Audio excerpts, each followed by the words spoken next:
produce content with worldwide distribution. It's time to say goodbye. Like full-length movies,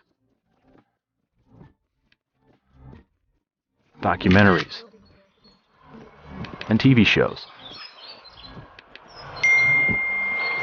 Everything you see in Screenlife is happening on the screen of someone's device, a computer, a tablet, or a smartphone. The action takes place on screen, like right now. Oh God, I love the birds singing. So let's highlight some of the key features of this new format.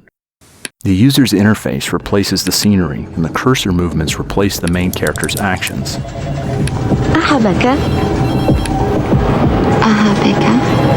The audience is involved in the process.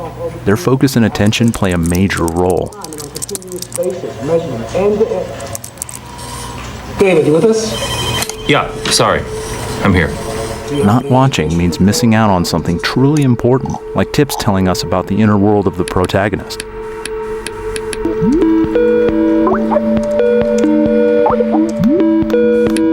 Adding background to the protagonist's actions, we see his or her desktop, social media accounts, music playlists, and the way friends on the contact list are named.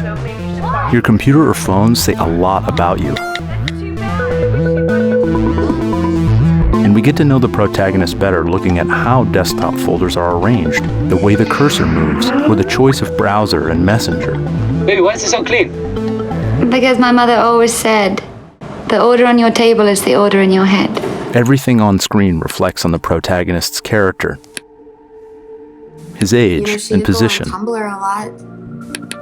What is a Tumblr? In a sense, Screenlife is a distinct and powerful new genre that allows you to reveal what's usually hidden. The private consciousness.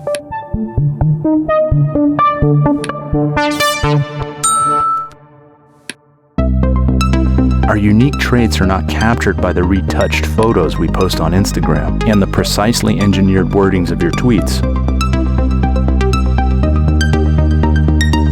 Rather, it is contained in our struggle to create these words, to choose the right filter, and in the versions we deleted. It's about process itself. These things are impossible to show in classic cinema. Take a giant step for mankind. The actor's performance can show a glimpse of the character's inner world. I did not hit her. It's not true. It's bullshit. I did not hit her. But one's true personality, however, can only be revealed step by step, emotion after emotion, action after action. If it is to be revealed at all. We can guess about many things left unsaid, but we can never be sure. In the case of Screenlife, this ends up with the actor himself becoming the cameraman. Thus, while speaking, he can take the laptop and move to another room, or put the laptop on the table and so on. From now on, the actor not only plays, but manages the shooting process and the focus of the spectator's attention as well. Many techniques before Screenlife have strived to achieve authenticity. Found footage films, mockumentaries, one-shot films, and movies from the first-person perspective. Now the narrative and the screen itself are liberated from the director's reign.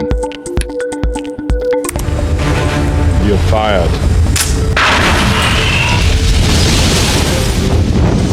The viewer is not told where to look. They decide for themselves.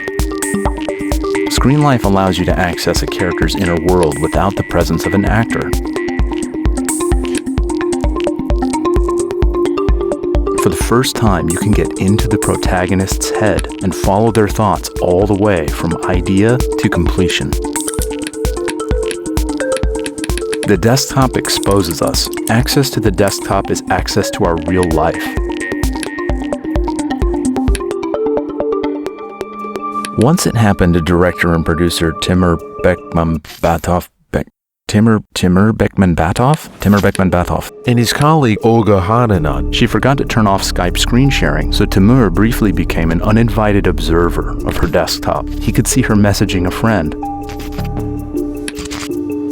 I couldn't stop because it was so impressive, so provocative, and to witness somebody else's life.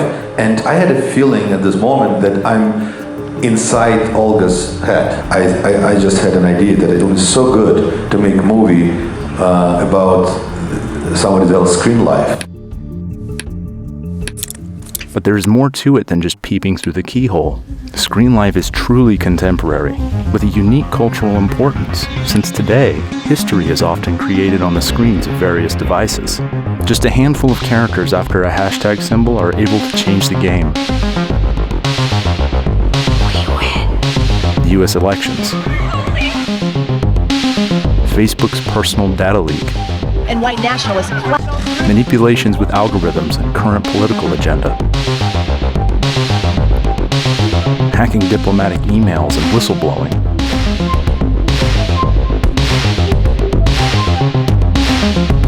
the public image of authority figures, their private and public communications, even the way we see and react to these things, it all happens on screens. There are so many questions that are revealed using this medium. What does personal mean today? How do ethics work? What is freedom, etc.? Today, when reality can be separated from the digital world and its interfaces, these questions grow to concern us all. After all, the experience of interacting with interfaces is one we all share, regardless of wealth, status, political stance, religion, or gender. Sorry, just finishing right now, almost done. Shit! What? You posted some now too? What, did you just like copy and paste them? Marshall McLuhan predicted the creation of the internet 30 years in advance. You know him. The medium is the message, he said.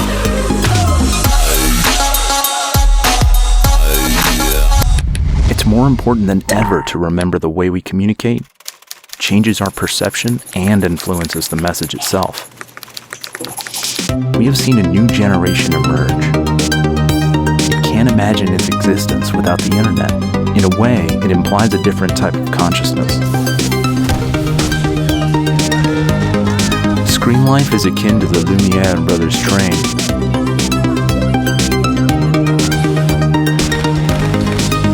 But instead of a train on a collision course with the audience, the screen shows new, contemporary, and most of all, true reality.